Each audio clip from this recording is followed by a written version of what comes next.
I am actually really pleased with the massive turnout by my constituents to receive me. More importantly, the fact that they were able to dare the unjust restraints that were placed by the governor yesterday, which called for the cancellation of rallies and gatherings and all whatnot. I mean, it's very heartwarming to know that my people were able to come out in such numbers, in their thousands, waited for me since morning, and prayed that I actually come, because, it takes, I keep saying that democracy is all about the people. The government, the real true government are the people. And if I, as a representative, see this amount of love and support, then I think that's where I get my courage from. And then I have no option but to yield to that pull from the people. So I'm so grateful that they came out. I'm so thankful for this reception. And I'm also grateful to my husband for his generosity, I would say, because we spent pretty much all night with our think tank brainstorming how to maneuver the various restrictions that were placed by not only the governor, but the Commissioner of Police earlier today.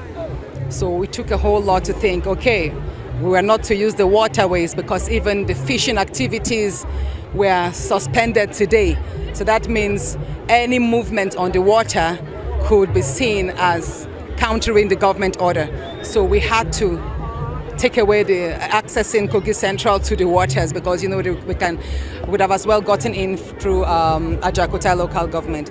And then we thought the roads, we saw the list of all the roads that were going to be barricaded from the east, west, south and north. We knew there was no way we could enter the state.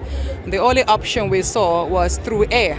And then immediately we began to make efforts towards that. So, like I say, it takes a whole lot of resources, courage, support from the people, and God Almighty to have made this possible. And I thank God, because at the end of the day, it just shows that, against all, people must find the courage to dare unjust situations.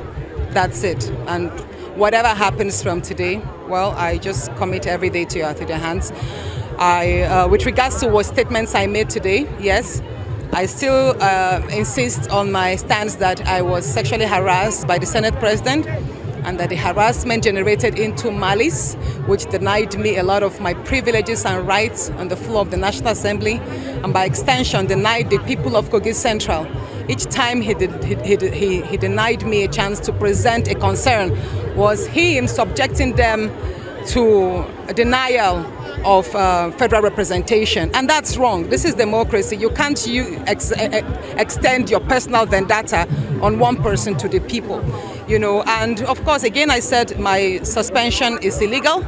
It's unjust because it contravenes the Nigerian Constitution and even the Senate rules that says the senator should be suspended for just 14 days. Why 6 months? Especially when there are a series of court precedents, in Ali Ndume and Omo Agege's cases. You see that the courts have time after time said you cannot suspend a senator that is duly elected. You cannot, and if you have to apply by the Senate rules, then it will be 14 days. And that's, again, for very serious offenses. So when they say that I was suspended, not for the sexual allegation, but for gross misconduct, the question again is, what exactly did Senator Natasha Akpoti do on the floor of the Senate that amounts to gross misconduct? I didn't fight. I didn't insult anybody. I wasn't violent. So what did I do? I didn't tear anybody's shirt. We've had senators fight. We've had senators slap each other. We've had senators tear clothes, throw things. In short, even the last 2 weeks, you've seen a whole lot of heated debates on the floor. But nobody was suspended. Why? Because I'm a woman? Or why? Because I'm a minority among a minority? Because when you talk about the larger tribe, ethnicities there, you have about 20 Yoruba senators, Hausas, you have a lot of them, but I'm the only one there. So why? I'm actually even very disappointed that my senators from Kogi, especially the senator from Kogi West, took it upon himself. He did not even mention the fact that Senator Karimi also cooked up a report trying to label me as if I'm a KGB agent infiltrating the National Assembly to disrupt the the 10th Assembly and democracy. So what I did in that was that I took a preemptive measure by writing to the police so that they could invite Senator Karimi to testify or attest to the fact to how he knew about the so-called KGB agent and the infiltration moves. So I call my suspension illegal and unjust, and I hope that the courts will do justice.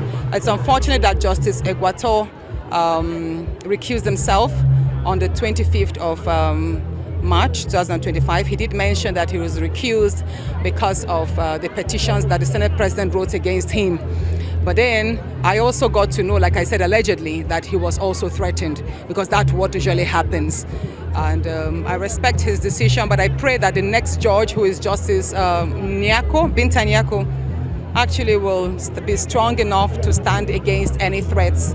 Because at the end of the day, if the bad people keep winning, that means the entire country will suffer and our democracy suffers. So we need courageous people to strengthen the institutions who are supposed to be independent anyways. I look forward to getting back to the Senate so that I could resume my functions as a senator duly elected by my people. But if perchance I am not recalled on time, I will still continue carrying out my activities. Tomorrow we're going to commence the reconstruction of 3 primary health care centers in Kogi Central, and we have a lot of other activities on. We also have some empowerment programs that will be coming up this week here. It doesn't stop me from doing my work, even if it means I have to work extra hard, you know, since I'm out of office temporarily, to make my people feel the good impact of democracy.